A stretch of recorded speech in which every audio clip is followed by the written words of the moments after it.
Congress party 42% reservation ఇస్తామని. అందుకే ఆయన ఒకటే చెప్తాడు, కులాంగిరి చేయకండి, పోరాడి హక్కులు సాధించుకోండి. వేదాలు బ్రహ్మ కాదు, ఆనాడు మానవుడే రాశాడు. పూలే విగ్రహానికి, ప్రభుత్వ అధికారిక విగ్రహానికి దండలేయకుండా ఈ దేశానికి బడుగు బలహీన వర్గాలకు విద్య నేర్పించినటువంటి మహానుభావుడు, సామాజిక మార్పులకు చేసిన గొప్ప యోగి కూడా మహాత్మా జ్యోతిరావు పూలే. చదువుకుంటేనే అన్ని రకాలుగా విద్యా ఉద్యోగాలలో కూడా అర్హులవుతారు కాబట్టి ఎన్నో విధాల అవకాశాలు వస్తాయి. కాబట్టి ఏ ఆస్తి ఇచ్చినా ఏమిచ్చినా అది ఉంటుందో పోతుందో తెలియదు, కానీ చదివిస్తే బహుజనులు మహిళలు కూడా గర్వంగా బతుకుతారు. ఎందుకంటే ఆయన బిఆర్ అంబేద్కర్ గారికే గురువుగా, ఆయన కంటే ముందు వరుసలో ఉండి అంబేద్కర్ గారి గురువుగా ఉండి మన బహుజనులకు చదువుకుంటేనే అన్నిట్లలో సమాన హక్కులు వస్తాయని రాజ్యాంగ పరంగా అయినా ఏ విధంగా అయినా కూడా చట్టసభలలో కూడా చదువుంటేనే ఆ తల్లి మహిళలకు గర్వంగా బతికేటట్టు సావిత్రిబాయి పూలే గారు వీళ్ళు కూడా పిల్లలను కూడా కనకుండా భారతీయులే అందరూ నా పిల్లలు అనుకొని ఈ విధంగా బహుజనులకు ఎల్లకాలము ఒక భగవంతుని రూపంలో వాళ్ళు మనకు అండగా ఉండి ఈ విధంగా చేసినందుకు మేమంతా కూడా గర్వపడుతున్నాము. మన బహుజన జాతులలో కూడా జ్యోతిబా పూలే ఈ విధంగా మన బహుజనులందరికీ కూడా హక్కులు కల్పించే దిశగా పోరాటం చేసి రాజ్యాంగంలోనే కూడా చదువుంటేనే రాజ్యాధికారం వస్తుంది, విద్యా ఉద్యోగాలలో వస్తాయి. ఆ రోజు సావిత్రిబాయి పూలే గారు మహిళా సోదరిమణులకు చదివిపించారు కాబట్టి ఈరోజు చట్టసభలలో 33% రిజర్వేషన్ వస్తుంది. కానీ బీసీ మహిళల వాటా 16-17న జరగబోయే 3 రోజులు జరగబోయే పార్లమెంటులో బహుజన మహిళల కోటా కూడా నిర్ధారణ చేయాలని మేము కేంద్ర ప్రభుత్వాన్ని బీసీ పొలిటికల్ ఫ్రంట్గా మేము డిమాండ్ చేస్తున్నాం. ఇంకోటి, కాంగ్రెస్ పార్టీ కామారెడ్డిలో 42% రిజర్వేషన్ ఇస్తామని ఇవ్వకుండా జీవోలకు కోట్లకే పరిమితం చేసింది. కాబట్టి అక్కడ రాష్ట్రపతి దగ్గర పెండింగ్ ఉంది, ఇక్కడ గవర్నర్ గారి దగ్గర పెండింగ్ ఉంది. భారత్ జోడో యాత్రలో రాహుల్ గాంధీ జిత్నా హిస్సేదారి యుక్త భాగ్యదారి అని చెప్పి మాటలకే పరిమితమైండు. కాబట్టి అది కూడా వెంటనే పార్లమెంట్లో చర్చ జరగాలి. తమిళనాడు తరహా 9 షెడ్యూల్లో చేర్చాలి. చేర్చినప్పుడే పూలే గారి ఆశయము ఆ రోజులలో చదువుకి ఇంపార్టెంట్ ఇచ్చి చైతన్యవంతులను చేసిన చరిత్ర జ్యోతిబా పూలే గారిది. కాబట్టి ఆ తల్లి సావిత్రిబాయి పూలేనేమో మహిళలకు చదువు ఉండాలని చేసింది. కాబట్టి ఈరోజు 33% రిజర్వేషన్ చట్టసభలలో వచ్చే విధంగా కూడా ఎన్నో 100 సంవత్సరాల పూర్వమే ఆ తల్లి కలలు కన్నది. కాబట్టి ఆ కళ నెరవేరేందుకు ఇప్పుడు కేంద్ర ప్రభుత్వము వెంటనే చట్టసభలలో మహిళా రిజర్వేషన్ తెస్తుంది. కాబట్టి బీసీ మహిళల కోట మరొకసారి చెప్తున్నాము, ప్రధానంగా 80 కోట్ల మంది ఉన్నాము. కాబట్టి మా మహిళల దామాషా ప్రకారము మాకు సీట్లు రావాలని డిమాండ్ చేస్తున్నాము. మహాత్మా జ్యోతిబా పూలే జయంతి సందర్భంగా ఇవాళ దేశవ్యాప్తంగా ఘనమైన నివాళులు ఈ భారతదేశం అర్పిస్తూ ఉంది. ప్రధానంగా జ్యోతిబా పూలేను ఈరోజు గుర్తు చేసుకోవడం అంటే ఆయనకు దండేసి దండం పెట్టడమో, లేకపోతే ఆయన అభిప్రాయాలు ఏదో షేర్ చేసుకోవడానికో, ఆయన చేసిన విధానాలు చెప్పడానికే కాదు, ఆచరణలో ముందు తీసుకుపోవడానికి, ఆయన చూపిన మార్గాన్ని ముందు భవిష్యత్ తరాలకు అందించడానికి, ఆయన కన్న కళల్ని నిజం చేయడానికి ఇవాళ బీసీ పొలిటికల్ ఫ్రంట్ కూడా ఆ వారసత్వంగా తీసుకుంది. అది ముందుకు పోవడానికి ఈ సందర్భంగా ప్రధానంగా సమానతతో కూడుకున్నటువంటి సమానతతో సామాజిక న్యాయంతో కూడుకున్నటువంటి సమాజ నిర్మాణం కావాలని ఆయన కన్న కలలు ఈరోజు ఇంకా అసమానతలోనే కొనసాగుతూ ఉన్నాయి. దానికి చదువుకి, ఆస్తికి, అంతస్తులకు, అధికారానికి దూరమైన అణగారిన వర్గాలకి అన్ని రంగాల్లో అభివృద్ధి జరగాలని చెప్పేసి ఆనాడే సత్యశోధక సంస్థ స్థాపన చేసి మొదట చదివే ప్రధానమని చెప్పేసి తన భార్య అయిన మహాత్మా జ్యోతిబా పూలే గారి భార్య అయిన చదువుల తల్లి సావిత్రిబాబు పూలే గారికి చదువు చెప్పి సమాజానికి చదువుల విధానం ఏంటో, చదువుల కృషి ఏంటో చెప్పగలిగిన గొప్ప వ్యక్తి. ఆనాడు బ్రిటిష్ వాళ్ళతోటే పోరాటం చేసి కొట్లాడి చదువుకున్న ఇంపార్టెన్స్ని, చదువుకున్న ప్రాముఖ్యతని ఇవాళ అణగారిన వర్గాలకు అందించిన శక్తి ఆయనే. అందుకే ఆయన ఒకటే చెప్తాడు, గులాంగిరి చేయకండి, పోరాడి హక్కులు సాధించుకోండి. ఆయన రాసిన గ్రంథంలోనే గులాంగిరి అనేది అది చేసినంత కాలము మీరు బాగుపడరు అని ఒక గ్రంథం కూడా రాశాడు. అదేవిధంగా చదువుతో పాటు హక్కుల కోసం కూడా కార్మిక వర్గానికి, వెట్టి చాకిరికి, బానిసత్వానికి వ్యతిరేకంగా ఆయన చేసిన పోరాటాలు మన ముందున్నాయి. కాబట్టి అదే వారసత్వం ఇవాళ బీసీ పొలిటికల్ ఫ్రంట్ ముందు తీసుకుపోతుంది. దానిలో భాగంగా కేంద్ర రాష్ట్ర ప్రభుత్వాలు కూడా విజ్ఞప్తి చేస్తూ ఉన్నాం.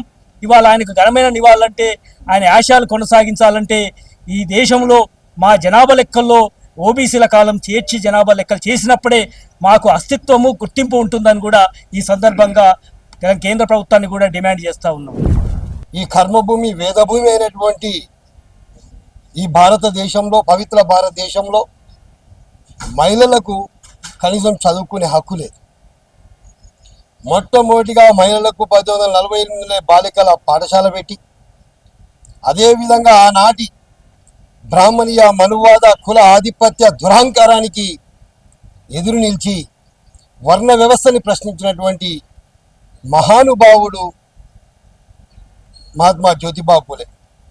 ఈ కుల వివక్షలన్నింటి కారణం వర్ణ వ్యవస్థ అని, ఈ వర్ణ వ్యవస్థ మూలానే కులాలుగా విభజించబడిందని, ఈ కులాలు, ఈ వర్ణ వ్యవస్థనే ఈ కుల వివక్ష కారణమని ఆ రోజు ఆయన ఆ కుల వివక్షకు, వర్ణ వివక్షకు వ్యతిరేకంగా వెళ్ళిన ఉద్యమాలు చేయడం జరిగింది.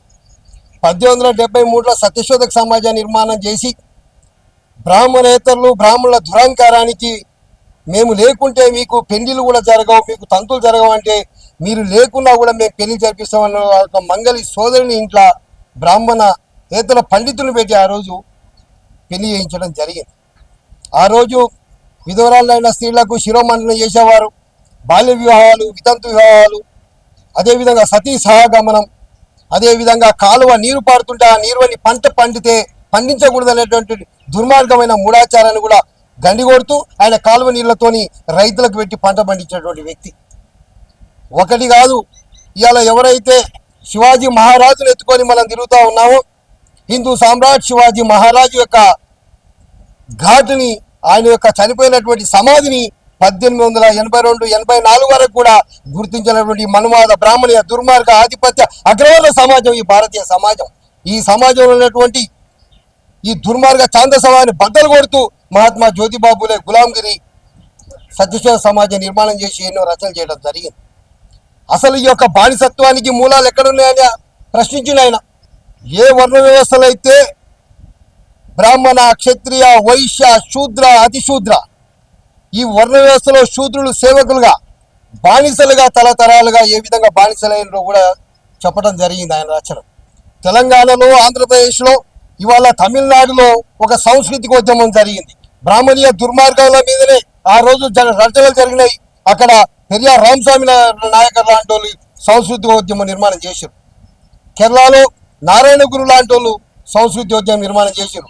కంపల్సరీ ఈ తెలంగాణ రాష్ట్రంలో, ఈ ఆంధ్రప్రదేశ్లో కూడా బీసీల, బహుజన రాజ్యాధికారం కోసం రేపటికి ఒక గొప్ప సాంస్కృతికోద్యమం, ఆ సాంస్కృతికోద్యమానికి ఆధారంగా గులాంగిరి, సత్యశోధక సమాజం లాంటి పుస్తకాలు, బాబాసాహెబ్ అంబేద్కర్ యొక్క కుల నిర్మూలన, ఈ యొక్క దుర్మార్గ అరాచకాలు ఏ విధంగా జరిగినాయో అవి ఆధారంగానే తీసుకొని రేపటి రాజ్యాని కోసం, బహుజనులు రాజ్యాధికారం కోసం పోరాటం చేయడం జరుగుతుంది. ఇక్కడ యొక్క మనుషుల యొక్క బానిసత్వాన్ని ఏ విధంగా బయటపడాలంటే ఈ యొక్క మనసుకు వేసిన బానిస సంఖ్యలను తెంచడం కోసమే పోరాటం చేయాల్సిన అవసరం ఉంది, చైతన్యం చేయాల్సిన అవసరం ఉంది. ఆయన అందుకే సమాన అవకాశాలు, సమానత్వం కోసం విద్య ద్వారానే చైతన్యం ఉంటుంది, విద్య ద్వారానే చైతన్యం, ఆ చైతన్యం విద్య ద్వారా జ్ఞానం, జ్ఞానం ద్వారా చైతన్యం, ఆ చైతన్యం ద్వారా పోరాటం, ఆ పోరాటాల ద్వారా రాజ్యాధికారం, ఆ రాజ్యాధికారం ద్వారా సంపద, సమాన గౌరవం, సామాజిక గుర్తింపు వస్తాయని మహాత్మా జ్యోతిబా పూలే గారు చెప్పడం జరిగింది.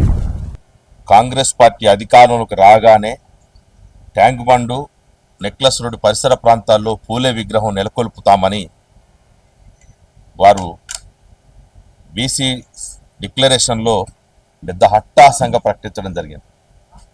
కానీ ఇప్పటికీ నెక్లెస్ రోడ్డులో ఈరోజు పూలే, సావిత్రిబాయి పూలే, మహాత్మా జ్యోతిబా పూలే విగ్రహాలని ఆవిష్కరిస్తామని చెప్పి ఎంతో గొప్పలు చెప్పినటువంటి రేవంత్ రెడ్డి సర్కార్ మళ్ళీ స్వాతంత్రం వచ్చి 79 సంవత్సరాలు పూర్తయినా కానీ మళ్ళా ఇలాంటి చిత్రపటానికి దండలేసి నివాళులర్పించుకున్నటువంటి స్థితిలో ఈ రాష్ట్ర ప్రభుత్వం తీసుకొచ్చింది. ఒక విగ్రహాన్ని నెలకొల్పకుండా ఫోర్త్ సిటీ పేరుతోటి, మెస్సీల పేరుతోటి, అందాల బామల పేరుతోటి రకరకాల కార్యక్రమాలు నిర్వహిస్తున్నటువంటి రేవంత్ రెడ్డి ఈరోజు కనీసం పూలే విగ్రహానికి, ప్రభుత్వ అధికారిక విగ్రహానికి దండలేయకుండా విస్మరించినటువంటి దారుణాన్ని మేము తీవ్రంగా ఖండిస్తా ఉన్నాం. ప్రైవేటు వ్యక్తులు పెట్టుకున్నటువంటి విగ్రహాల్లోనే మహాత్మా జ్యోతిబా పూలే జయంతులు జరుపుకోవడం అనేది అత్యంత దారుణం. తక్షణమే ఎందుకు ఈరోజు పూలే విగ్రహాలు ఆవిష్కరణ చేయలేకపోయిందో ఖచ్చితంగా సంజాయిషి ఇవ్వాలని చెప్పేసి రాష్ట్ర ప్రభుత్వాన్ని డిమాండ్ చేస్తా ఉన్నాం. అనేక విగ్రహాలకి ఈరోజు ట్యాంకు బండి మీద మునిగిపోతా ఉన్నాయి. ఎందుకు విగ్రహాలు ఆవిష్కరించడంలో వైఫల్యం ఉందో ఖచ్చితంగా రాష్ట్ర ప్రభుత్వం మనకు సంజాయి చెప్పాలి. మహాత్మా జ్యోతిరావు పూలే మహారాష్ట్ర పూణే లోపల పుట్టినటువంటి ఒక పూలమ్మే పేద కుటుంబంలో పుట్టినటువంటి మహాత్మా జ్యోతిరావు పూలే ఎన్నో అవమానాలు భరించినటువంటి పూలే గారు ఆ రోజున్నటువంటి బ్రాహ్మణీయ వ్యవస్థలో తన మిత్రుడైనటువంటి శుభకార్యానికి వెళ్ళినటువంటి సందర్భంలో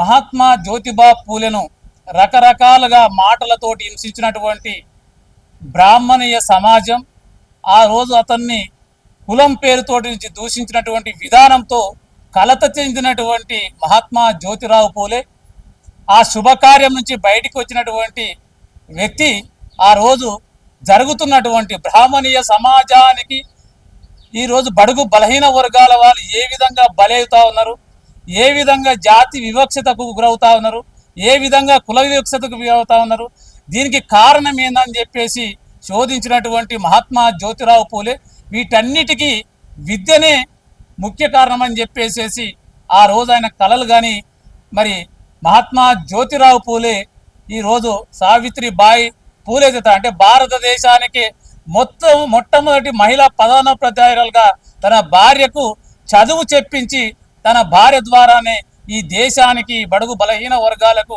విద్య నేర్పించినటువంటి మహానుభావుడు మహాత్మా జ్యోతిరావు పూలే.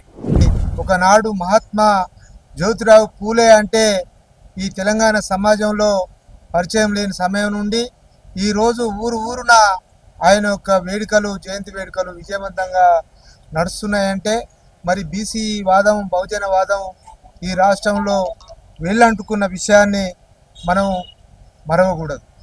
అసమానతలను రూపమాపి అక్షరాలను జ్ఞానజ్యోతులుగా వెలిగించి గులాంగిరికి పాతరబెట్టి మరి బహుజన కులాల్లో వెలుగులు నింపిన మహాత్మా జ్యోతిరావు పూలే నిజంగా కూడా భారతదేశం యొక్క సామాజిక విప్లవకారుడు.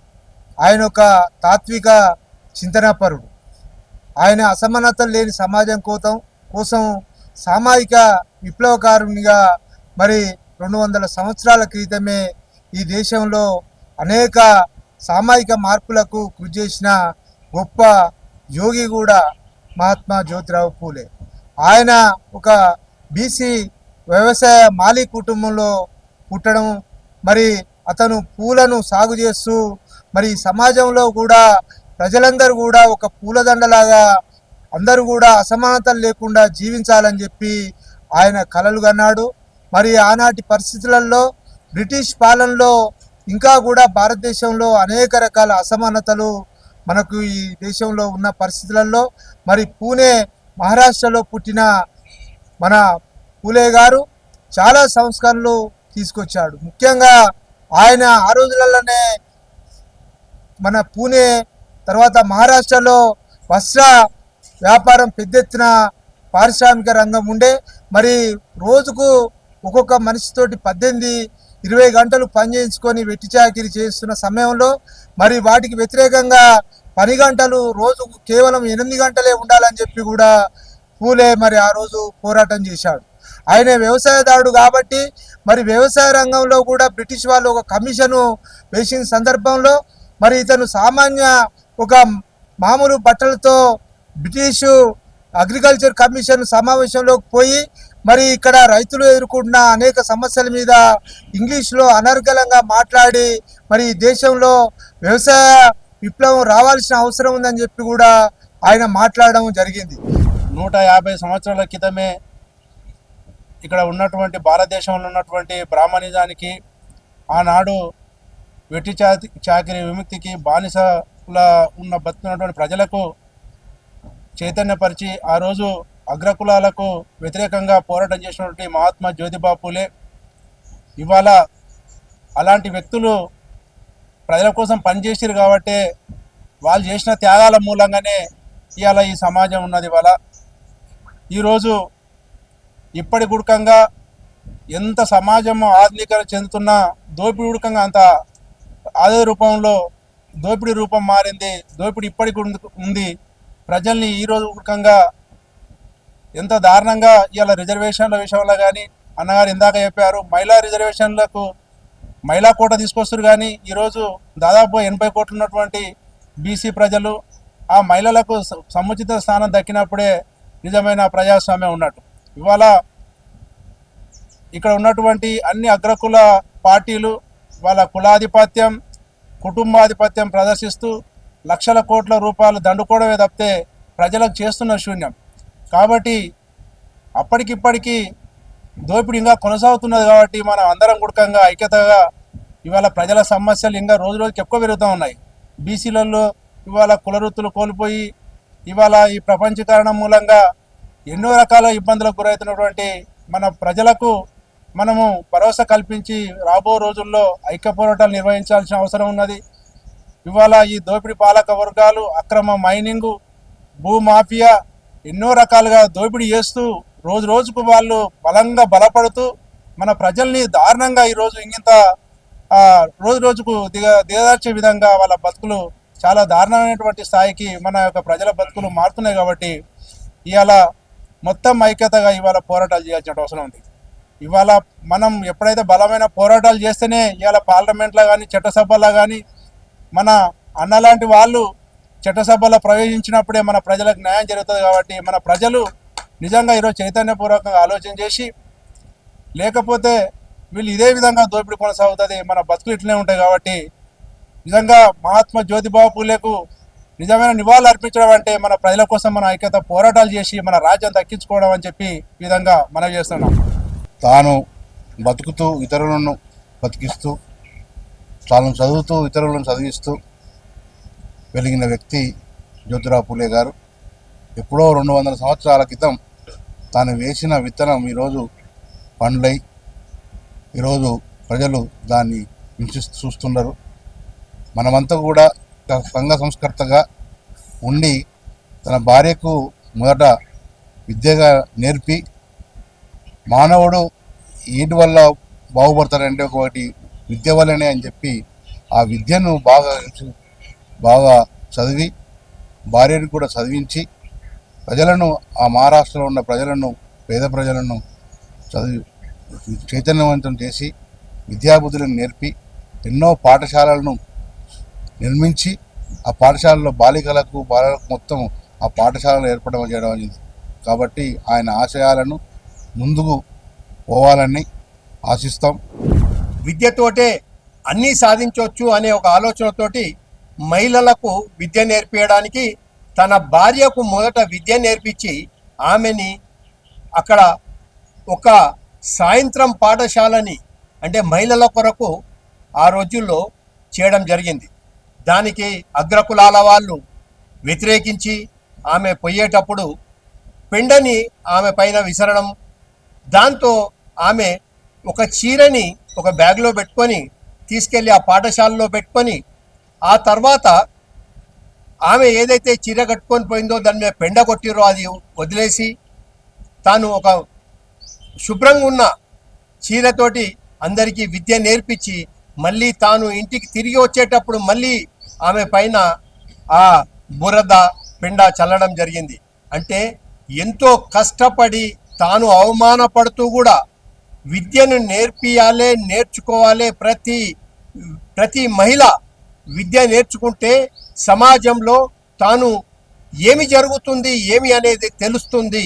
దానితోటి ఈ సమాజం గురించి తెలుస్తుంది. ఆడవాళ్ళని ఒంటింటి లోపలనే బంధించకుండా వాళ్ళు విద్యావంతులు కావాలని చెప్పేసి సరస్వతీబాయి పూలే గారు ఆ రోజుల్లో ఆమె చేసిన విద్యతోటే ఈరోజు నిజానికి 33% రిజర్వేషన్ వరకు వచ్చింది. అంటే అది జ్యోతిరావు పూలే గారి యొక్క ఆశయమే. ఆ ఆశయాన్ని మన బీసీ పొలిటికల్ ఫ్రంట్ ముందుకు తీసుకుపోవాలని చెప్పి దీనికి ప్రతి పొలిటికల్ పార్టీ కూడా దాన్ని ముందుకు తీసుకుపోయి విద్య ఉంటేనే మనం ఈ యొక్క దేశంలో బ్రతకగలమనే ఉద్దేశంతో ఆయన విద్యనే ఎక్కువ ఇంపార్టెన్స్ ఇచ్చి బడుగు బలహీన వర్గాలకు విద్యా బుద్ధులు నేర్పించి అదేవిధంగా వాళ్ళ భార్యకు కూడా చదువు నేర్పించి ఆ స్కూల్స్ పూనాలో ఒక స్కూల్ ఏర్పాటు చేయడం జరిగింది. ఆడ నుంచి ఎన్నో ఏరియాలలో కూడా స్కూల్స్ ఏర్పాటు చేసి మంచి ఎడ్యుకేషన్ ఇప్పించడం ఆ రోజుల్లోనే జరిగింది. కాబట్టి ఆయన ఆశయాలు ఎప్పటికీ మరవరాని, ఆయన ఎంత తలుచుకునే తక్కువ. ఈ వీడియోపై మీ అభిప్రాయాన్ని కమెంట్ బాక్స్లో తప్పకుండా తెలియచేయండి. అలాగే ఈ వీడియోని లైక్ చేయండి. మీరు చేసే ఒక్క లైక్ మరిన్ని వీడియోలు చేయడానికి మాకెంతో ప్రోత్సాహాన్నిస్తుంది. సామాన్యుడి కోసం మేమందించే సమాచారం కోసం సమయం టీవీ ఛానల్ని ఇప్పుడే సబ్స్క్రైబ్ చేసుకోండి.